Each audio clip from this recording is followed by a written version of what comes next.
Et nous nous sommes fait plaisir ce soir, tous les deux.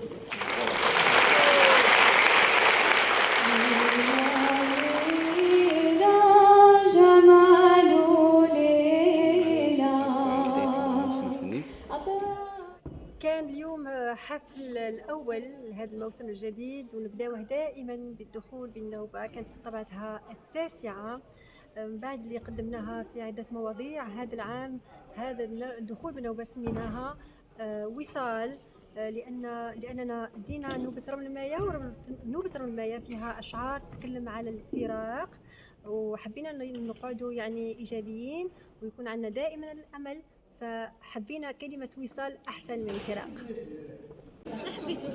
اليوم سهرنا مع الفنانة ليلى بورصالي، ويعني صح عرضتني، من الحمد لله هذه الخطرة يعني قدرت نكون هنا، خاطر أنا مقيمة بفرنسا، وهذه الخطرة يعني قدرت حفل اللي قامت به اللهجية في المسرح الوطني قدرت نحضر، وفريمون برافو يعطيها الصحة ويعطيهم الصحة كامل يعني كل الموسيقيين.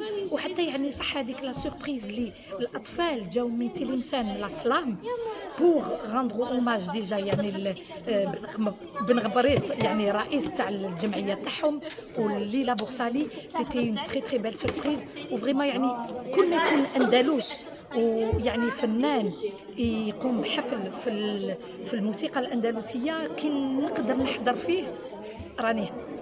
ميرسي بوكو.